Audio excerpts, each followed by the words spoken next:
Good morning. Welcome to the Friday edition of the NBA Betting Show. This is the New Year's Eve morning show. With us, as always, Mike Lockey, Matt Meiselman. I'm Mike G. We're going to jump straight to a quick recap from yesterday. We had a couple games of interest. We had some late value pop up on the Pacers once Halliburton was in. I missed that one by 2.2 seconds as the line changed as I was trying to bet it. But Matt, what happened there? What did you play? What do we take from that game? Yeah, you're just gonna need to have eyes on my Twitter account 100% of your life, and then you'd be able to get the bets in sooner. Because I retweeted both Pacers beat writers that I had, like showing video and comments from Halliburton warming up. Hashtag New Year's resolutions. Yeah, I'm right. with you. Just stop doing anything else.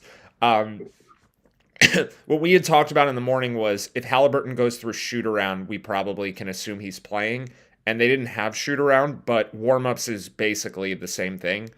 Like the amount of times where a guy's on the court for warmups and does a full warmup and then still doesn't play, you probably count them on one hand in the last 3 seasons. I don't remember many of them. Sometimes guys are game time decisions or go through warmups, but it's a very limited warmup, and we've seen that too. But if the beat writer is like, oh, this guy looks like he's going to play, and it's a guy who's sitting courtside, then we just assume that player is in.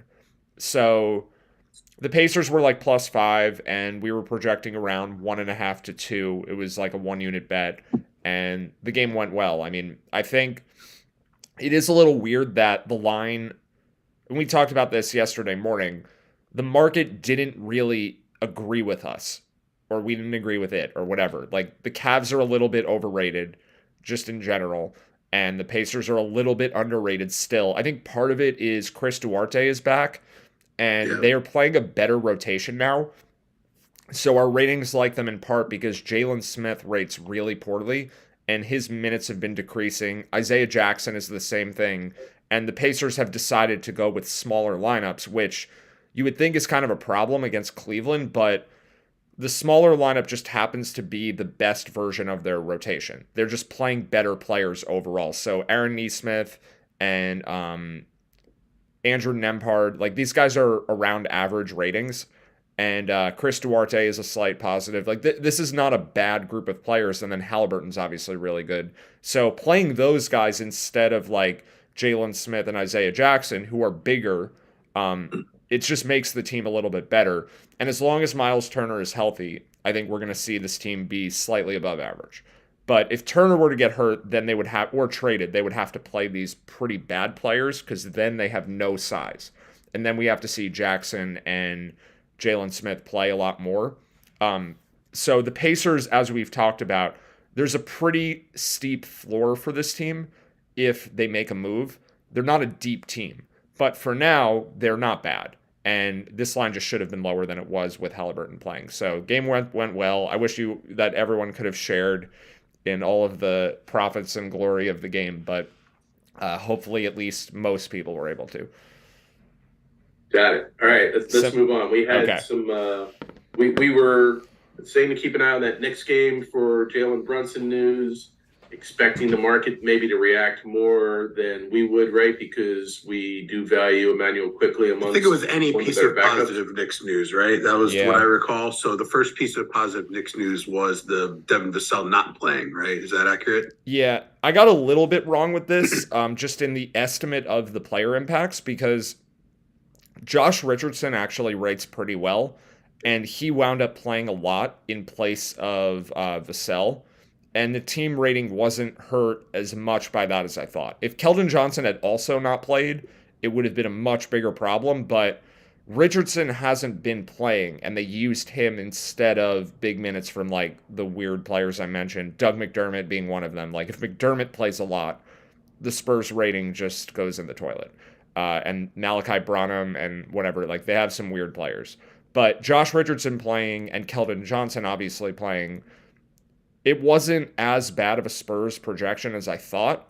And then Brunson wound up not playing, but still we were projecting the line at 7.5 at tip off. And we had recommended a bet around -5. And then the closing line, actually, the thing that I was kind of hinting at did happen where when Brunson got ruled out, the line overcorrected. So initially there were 3.5s and 4s, and then the line ended up back at 4.5. Like after Brunson got ruled out, there was a bit of an overcorrection. So I don't know what happened in this game. Like it just didn't go well. Emmanuel Quickley was great. I think he had 34 points, 6 rebounds, 7 assists. The only reason you're not seeing his name on screen here is because Julius Randle had more of all of those things. But Quickley did a lot, so yeah, I don't know what's wrong with the Knicks. Like, why are they not playing as well as they played 2 weeks ago? I don't have an answer for that. They just hate us after we made all the Knicks make the playoff bets. Obviously. Yeah, maybe it's that. I think there is. I'm sure all your Knicks fans will I feel like they all just expect this in some weird way. I don't know. Yeah. There's this pessimism by nature. It's hard to explain. Yeah. I do think the one thing that I'm now giving a manual adjustment for, so I had this in there yesterday, which wouldn't have changed what we did at all, but the Knicks are playing their starters a ton of minutes. And the raw player ratings are not going to necessarily... I think they're going to be too optimistic because a player who's good playing 41 minutes is not as good as that same player playing 33 minutes on a per minute level. So here's a thought I have on that. I agree with you completely. So let's try to put some context into that, right? A lot of these guys are playing in the 40 minutes on a regular basis. Yeah. Most top players, in my opinion, play less than 35 minutes, most likely in the 33, 32. That's my opinion. There could be some data that disproves that. But if you're taking a guy from 33 minutes to 40 minutes per night, that's a gain of 7 minutes per game. That's basically like adding an extra entire game every like 5 games to his play style. So like when the Knicks play 5 games, most other teams are getting 6 games worth of play out of those same minutes, but these guys are playing basically an extra game every other week. Right. So I do think there's going to be a point, probably not early in the season. It's maybe not even quite now, but I agree that now is the right time to start putting it into play. But there's going to be a point middle and late in the season if they have players that have played most of the games. I actually don't know how true that is right now, but like a guy like Randall, right? If he's not exhausted in March, I would just be shocked because he's playing these extra games that these other stars are not playing. Yeah, what's crazy here, though, is like Randall played amazing last night, and so did Quickley, and those were the guys playing 43 minutes each. But progressively, it could have impacted their defense. The Knicks didn't play a great defensive game last night. They gave up 122 points to the Spurs. So Quickley's defense could be falling off because he's tired. Randall, same thing. Quentin Grimes had a bad game, and he is playing way more minutes than I think anyone would have expected before the year. 37 for him is a lot. But the Knicks were around neutral with these guys on the court last night. It was really the bench that had the problem. So I think we're on to something with this team wearing down, but it really wasn't the thing that crushed them last night. The thing that crushed them last night was the bench was bad. And Derrick Rose had a bad game. Isaiah Hartenstein was a minus 17 in 15 minutes. Some of this is just 3-point shooting variance. Like the Spurs went, or maybe it was long 2-point shooting variance. It looked like the Spurs were taking a lot of jump shots. So they were just making stuff. Yep. So I don't really know. Like, I think the conclusions we're drawing are applicable for the season on the whole, but they don't relate too much to this game. That's I think it's more to February and March. We want to be really careful of that. This was just a game where, like, guys with talent who are super inconsistent played really well. Keldon Johnson in particular. Like, he is not that good of a player. He is a negative player rating, and there's a reason the Spurs are as bad as they are is because, like, him and Vassell, who are considered good by some people maybe. Like, they're not that good. But there's talent, and they're young players, so on a given night, like, they can just have a great game. And Keldon was amazing last night, so, yeah, I think we just chalk it up to that. It's unfortunate, though, because the Knicks were 18-13, and now they're 18-18. And future bets, and also this bet. It was really the only thing 6 games up on the Spurs? They're only 6 games up on the Spurs, yeah. So we've got a Knicks 5-game losing streak. We have probably too much play for the starters, but it's okay. Thibodeau's history is to always rest his starters a lot, so I'm sure we'll make it up as the season goes on. Yeah. All right. What game we want to talk about? What's the next game? We want to talk about that Mavs game. Yep. Yesterday we were anticipating a possible Luka rest game that didn't come through, but what else was relevant for that game yesterday? Yeah, so I hope people remembered to bet it because our recommendation was we like the Mavs if Luka plays, but we wanted to wait just in case. I mean, it wasn't something I considered anywhere near likely that he would be out. It was on the table. Don't leave money on the table in case he's a surprise out. Yeah, so I had Dinwiddie props queued up for like 8 hours until we got Reggie Bullock confirmed out, because that was like the tell that we had the Mavericks injury report, and Bullock wasn't ruled out until like 6 p.m. or so. And when that happened, I then got rid of all the bet slips I had open with various all of the various Mavericks things, and like there were some Hardaway and Christian Wood props in there too. I just deleted all of them. Like I just didn't actually bet them. But I was getting ready to bet them for like the whole day. And then Luka played, and then the game went well. Like Luka's great. And yeah, this line shouldn't have been only -10. Like the market was just wrong about this one, I think. I mean, it's easy to say that from the results, but like the line being that low just didn't really make a lot of sense. We were projecting at 13, like right around 13. So I'm glad that, it came in where it did. For me, it was a little bit less than a full unit bet, but yeah, they were actually up like 20 something. And then garbage time is the only reason this game was even as close as it was. So good game for Luka's MVP candidacy also. Yeah, not much really to take away from it. Got it. All right. Anything else from yesterday? Or are we ready to jump to today? We have some, at least one game with some immediate value.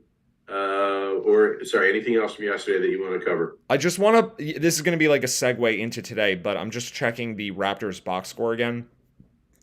Scotty Barnes actually left this game briefly. I think he came back though. Yeah, he came back. Him, Anunoby, and Siakam played 35 or more minutes each. Malachi Flynn played 30. Gary Trent played 32. They're playing again tonight, and this is potentially our biggest value tonight. So the home court advantage we have on Toronto tonight is not basically, it's 0. This is the wrong tab. Here we go. Yeah, we're giving Toronto no home court advantage. And that is unusual given how far teams have to travel to get there. Phoenix is coming here from Washington. DC to Toronto is not a short flight. So they did have a day off. It's not a back-to-back or anything. But even with that, we're giving the Raptors no home court advantage. The problem for this game is we have to have Fred VanVleet in or there's no bet. So I don't have a great read on where he is, but we're showing pretty strong value on the Raptors if VanVleet can manage to suit up. So I think we wait for shoot around would be a good tell. Like if he's participating in that, if we get him, it wouldn't be an upgrade. He's already, like if we get him listed questionable, that's a non-update. He's not doubtful. We just don't have an update on him yet. So if we get one where he's questionable, you can't really react to that. That is just telling us what we already know. But the line if that shoot around, I agree. That could be actionable. Yeah. I'm just checking. Let's see what the lines look like now. I think it's -1 basically everywhere. I mean, this is a really good number if he plays. It's not just that he's the best player on this team. I mean, you can argue Siakam, they have close player ratings. It's not just that he's definitely a top 2 player on this team. It's not just that, but it's also he didn't play last night. So we're getting I don't want to call it rested because he is kind of banged up, but we're getting a guy who didn't have to play last night. It's a boost to him that he just didn't have to deal with that. And he that could have factored into his decision to sit yesterday as well. Yeah, it's certainly possible where they were like, he's kind of hurt. His back is bothering him. There's basically no way he's going to be able to play both of these games. Correct. So let's just hold him off for the second leg of the back-to-back because he's not going to play both anyway. And saving him for the second game makes more sense than the first game because he'll probably be more mobile in the second game. Yeah. It'll give him just an extra day. So I think there is a good chance he plays. Like, I don't know if it's above 50-50, but I think it's around 50-50. Is this one worth taking a half unit now, or do you think you really have to wait till you get shoot around or warm up news? If he's out and you have them at -1, it's like exactly a fair line. So cash out would be ideal. But if you're not around, the line is going to move against you. Gotcha. Yeah. Where do you think the line ends up if he's out? Do you think it opens up value after the fact? It's not going to move enough because I think the market is pricing him closer to the doubtful side. Okay. The Raptors open -2.5 and it's down to -1. Gotcha. I think he's the line is trending towards him not playing. So You think it goes back to 2.5, or it would go the other way? Sorry. Yeah, I think the closing line is either going to plus be 1.5. I think the closing line is either going to be like Suns -1 or Raptors -3. Gotcha. Yeah, somewhere around those two numbers. So the best thing to do for a case like this is to be able to wait. If you can't do that, I think it's really hard to know what the right move is. Like, if someone who's watching has a better feel or thinks they have a better feel for if he'll play or not, then maybe that is your gauge. Like, that's how you decide. If you think Van Vliet is playing tonight, if you're confident in that, then you can bet it now. I am totally on the fence, though. I really don't know. But if he's out, it's not a plus EV bet, but it's also not a horrible bet. So, like, you do have the fallback is just like maybe the Raptors win without him. Like, it wouldn't be that bad of a situation. We'd still have them projected to win by 1, and then you'd be betting it at -1. So it's not good if he's out, but it's not awful. So it's a coin flip at worst with potential over 3 points of value on the upside. Yeah. If you're betting it now without the ability to do anything else. Yeah. Okay. All right. Let's move on. What game you want to cover next? Okay, I'll just scroll Denver, down maybe? here to. Do you want to do Denver, or we'll go? Yeah, I guess we'll go in order. I'm gonna have to scroll over here so we can see all of the Denver players. All the Denver maybes. I'm really surprised that Jamal Murray is still on the injury report because he was out for injury management. He should not be questionable again. Like, I'm sort of not buying it that he's potentially not going to play. Like, why wouldn't he play? I don't really. This is a really confusing one. Like, Is this a back-to-back for them? No. So he played. They had 2 games against Sacramento on Tuesday and Wednesday, and he sat the second one. So they played the back-to-back versus the same team in the same building. Yeah. But they still sat him in the Sacramento game. And Murray is sat. I'm not sure if it's every back-to-back this year, but certainly most of them. I think it might even be every one of them. Coming off the Well, he missed the ACL first injury. part of the season, right? Yeah, he was out early, and then with the knee rehab. There's been what, like 3 back-to-backs that he's missed 100% of. Right, because he wasn't around for most of them anyway. Yeah. So I don't want to dig too much into that, but I agree it's probably how they're going to handle it going forward. Yeah. It is a little concerning that he's on the official injury report. Is that what you said? Yeah, I think we've had this before though. He was questionable for the Christmas game and played. And I think it was exactly this situation where they had a back-to-back like 3 days before and then left him questionable up to the game that wasn't a back-to-back. And then he played. Yeah, maybe this is just like a procedural situation that we're reading too much into, but I do think it's hard to ignore the fact that he's on the injury report as well. Right. So I'm going to say maybe 10% chance he sits just as an insurance policy because it is a little strange, but I agree. Otherwise, I do remember reading injury management was the reason he was out, so he should be theoretically fine to go. Right. The other thing here is I think there's a chance you could get a better number from this game because I think we may still be waiting on full confirmation on Miami's guys playing. I think they're probable. The Heat will tell us soon. They always tell us. It's Miami's favorite thing to do is tweet injury reports. So that's like all they care about. I was going to say I'm surprised to not see anybody on the Miami line. I mean, there just always seems to be a Butler late scratch or Bam weirdness or I don't know. So what are you doing for this game?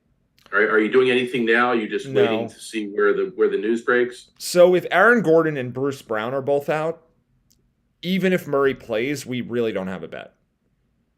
Those two guys are worth like 1.5 to 2 points combined.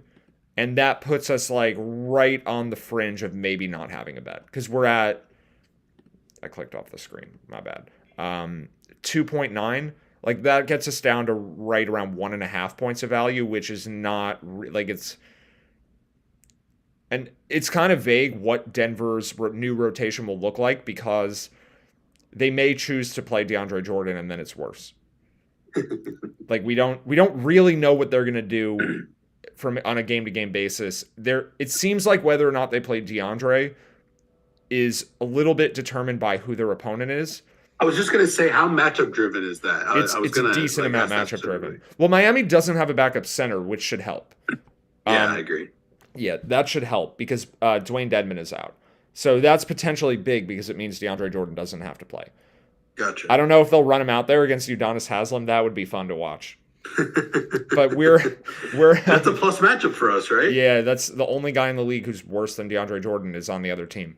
But currently we're projecting both Haslem and DeAndre for 0 minutes. So it's more likely DeAndre plays than Haslem. So there's a high variance bench bit. Player on both teams that can throw the numbers off completely. Yeah. But I think best or worst case or whatever, like neither of those guys is playing more than like 8 minutes tonight, barring, garbage time. But if we got Gordon, it's also likely they would only check in against each other, right? Yeah. If that happens, I'm definitely putting the game on. Got to watch that. That is must-see TV. The comedy factor there. I'm going to DVR that game just so I can, if I miss it live, I can come back and watch it. You got to do it. Yeah. Well, I have NBA League Pass. I can give you the login later, and then you can scroll through to just that's that right. part. I don't even need the DVR. Yeah, you don't. Back there. I forgot about the. Does anyone option. have DVR anymore? That's not a thing. I have a DVR. I do have DVR, but I also have League Pass. I just forgot about the rewatch later. So you'll be fine. So yeah, if Gordon, I have a Betamax. Should I use a Betamax tape? Or what is that? I don't even know what that is. Is that predates us? That was the precursor to VHS. The VHS probably would have been the more appropriate old guy joke. Only those with as much gray as me or older. Udonis Haslem knows what it is. Yes. Yeah. Oh, Haslem would be rolling on the floor laughing. All right, moving on. Okay, so even if just Gordon is out, we don't have much value on this game. So I'm waiting for shoot around because if Murray and Gordon both don't play, then Brown doesn't play, then it's a bit of compounding. Then I don't think there's a territory where we would have a Miami bet, but we'd be projecting a line of only 2.5 or something. There is a world where the value side would be the Heat if all these guys don't play. If all those guys don't play, is this a load up on Jokic props just because this is a night where he has to score 40, so he'll go out and score 55? I don't think it's that extreme because you still have Michael Porter Jr. there who shoots a lot, and you still have Bones Highland. Bones Highland can do Jamal Murray's role just worse. He'll shoot just as much as Murray. He's just not going to be as efficient. He thinks he's the best player on the floor. Yeah. He's a fun guy to watch. And he doesn't defend as well as Murray either, which is also, he's very talented, but he's a worse Murray. But usage-wise, I don't think the team changes that much. Yeah, if you look up irrational confidence in the dictionary, you see a video clip of Bones Highland. But anyway, all right. So that's enough on Denver. So we're watching to see if all the guys are in. It's a solid bet. If they're all if Murray and Gordon are at shoot around, I'll make that part clear. If Murray and Gordon are participating in shoot around, I'm going to bet it then. Got it. And if they're not, or we don't get a shoot around update, then I'm just waiting until we get confirmation on them. Yeah. Good. All right. What is next? Utah next? Yeah. This is a day where we don't have a ton of value yet, but just to remind people, there's a lot of viruses and illnesses going around. Players have been whatever, random stuff can happen. And yesterday we were kind of making fun of it on Twitter, but Nikola Jokic and Nikola Jovic are in the same game tonight. We haven't had that before. Just if Jokic is ever on the injury report, forget Murray, forget Gordon, forget Brown. If we get Jokic has some kind of illness and he's not going to play. The Miami flu. Yeah. Well, they're in Denver, but yeah. The Heat brought it with them. Yeah, if he happened to get then we have a huge Heat bet regardless of what happens with any of the other players we have listed. Yeah, anytime you see Jokic suddenly questionable, you just take everything you can on the other side and figure it out later. Yeah, but you have to make sure it's not Jovic. Correct. Yeah. So just be careful. But yeah, so there's not a ton happening today, but things can always change. Utah, what did I see? I heard the stat I heard yesterday.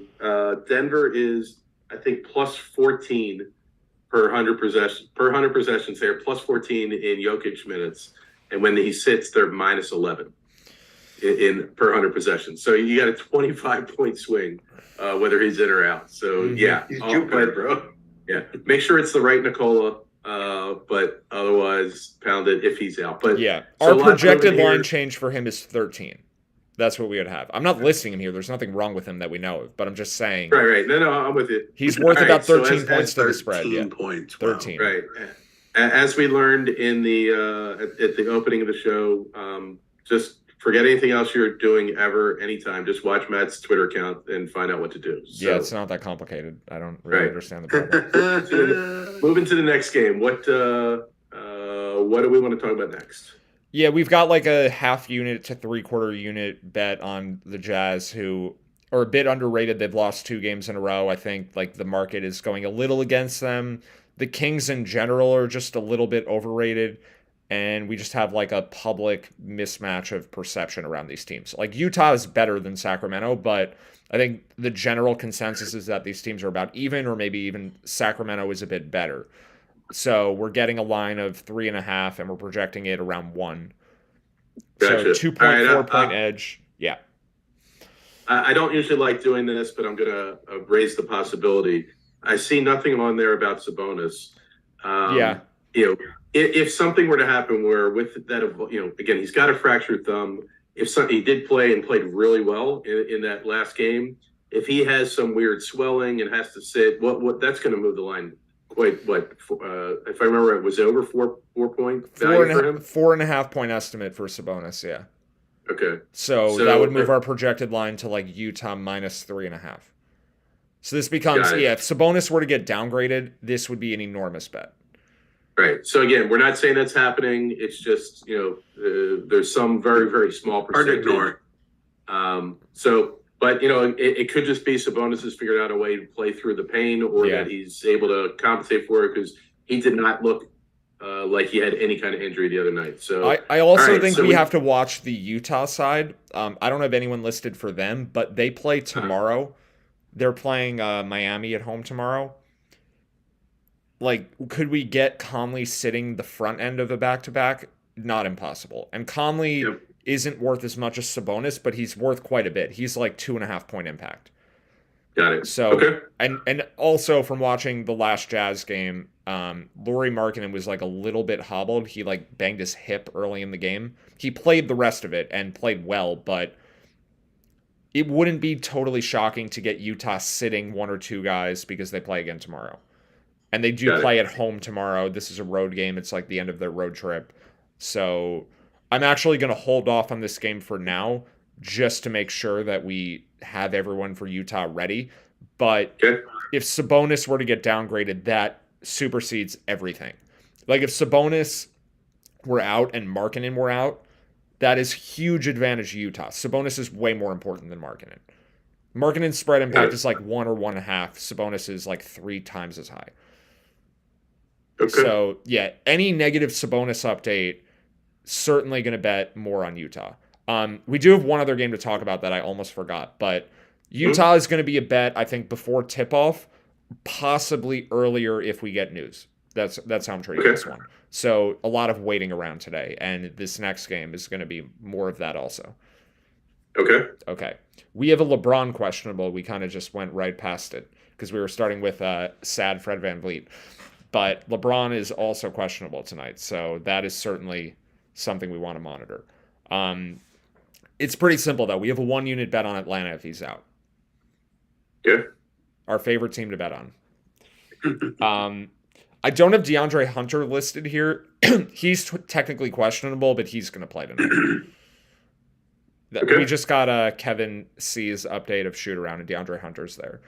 He's only worth like half a point anyway, so whatever, but he should be in.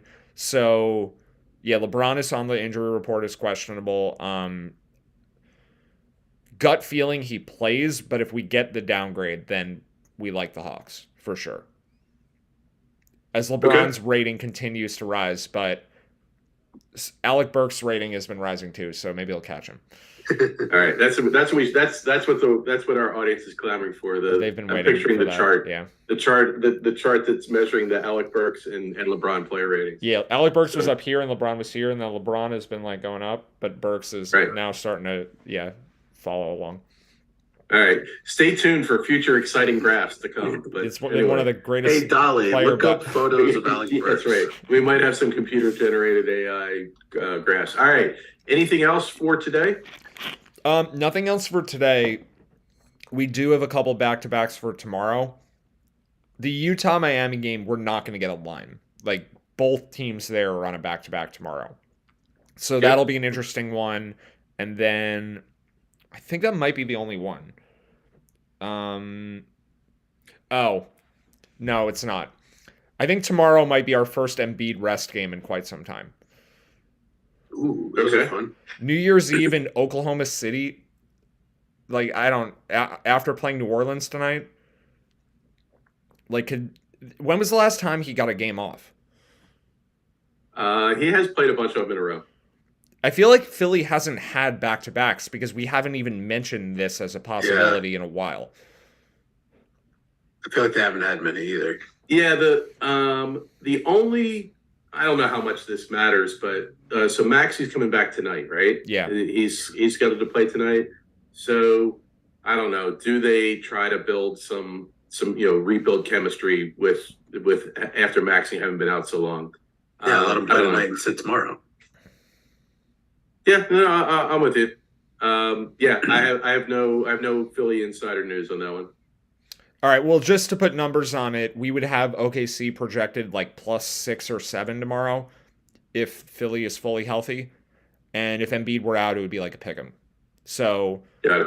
if you see like a +8, which is higher than our projected line anyway, like if I see that, I'm just going to bet it and just hope he's out. But if the line is like 6 or 7, then it's just one to like, if that game goes to overtime tonight, if it's close, if Embiid looks like, if he's in and out of the locker room a couple of times, there's some tells that we can get. I'm certainly going to be checking in on. You mean like if Embiid falls in a that game doesn't- for the that first doesn't time ever, matter. maybe we should be concerned? Embiid's probably falling right now. He always like falls and then like does this arm thing where he's like, ah! Yeah, we can't use that to assume he's going to be injured because he loves to do that. He's like making snow angels on the ground. Yeah, exactly. I may It's like or may not flopping be after way after the fact. He does I like may or may flopping a not be lot. using the AI image generator right now for an MC Escher drawing of Embiid flailing. So we'll see. Well, if we do, okay, so I guess all we have left is to figure out what our timing for tomorrow is, but that could be our thumbnail for sure. That's right. All right. So tomorrow, are we doing 10:15? Are we doing a pre New Year's Eve afternoon thing? What's best? Yeah, I'm not sure yet. Let's just say Okay. we're not sure. I think the normal time makes sense, but maybe we'll do it later. Not sure yet. Okay. Well, Yeah. let us know. As I'm in always, for the guys, morning one. I'm out for a later one. Okay. All right, keep an eye on the Preaching Sense Twitter account. We've given them the one recommendation that you shouldn't have any life other than watching that Twitter account. So watch the Twitter account, act quicker than I did yesterday, get those profitable bets in. Let's have a good positive night tonight, and then we will update you on timing for tomorrow. And I think that's it. Thanks, guys. Talk to you at some point tomorrow. All right.